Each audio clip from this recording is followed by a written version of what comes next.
This week, my book, Finding the Bright Side, is officially out, and I've decided to feature some of my own midnight heroes that you will find in the pages of this book. Tonight, my personal favorite, my husband, Sheldon Bream. You were a tough guest to book, but thank you for saying yes. Okay, I tell a lot of stories in the book, and I made you go down memory lane to help me rewrite this whole thing. But I talked about when we met as undergrad students at Liberty University. What did you think? Did you think we were going to end up together right away, or no? Well, after our first date. Look, there we are. We look so young in that first picture. We're babies.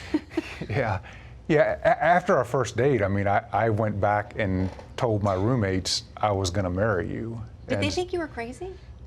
No, because they knew you, and they thought it was a good match? I thought, yeah, I think so. Like everybody else, I mean, we had trials along the way. Right before we got married, I talk about in the book, and you were kind enough to let me share the story about you being diagnosed with a brain tumor. And that was a really tough time. I think it solidified, though, our commitment to each other, but, you know, what was that time like for you in going through that? Well, it was doubly tough because my father had just passed away.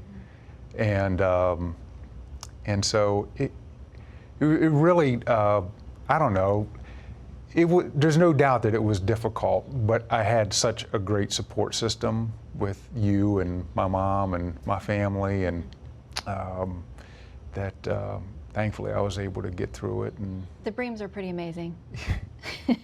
But I tell this story that when we got married, I walked down the aisle, and there's a point at which we turned around to look at everybody in the audience, and it had been a tough year because your dad had passed away, you're recovering from brain surgery. Sheldon's the youngest of 6, though, and I turned around, and everyone in your family, all of your siblings, your sisters especially, were bawling their eyes out, like snot running down their faces, and it stunned me for a minute, like, did they not want us to get married? It was kind of shocking. No, a lot of it was just, I think it was so emotional. Our family, we're emotional. We cry at weddings anyhow, but the fact that Dad wasn't there, I just think that was what really hit them hard that day. Yeah. It's been almost 24 years. How do you stay married to me for that long? What's our secret?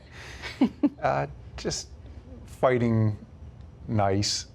Not fighting, but, you know, when we disagree, we do it in a way that's not ever hurtful toward each other. Yeah.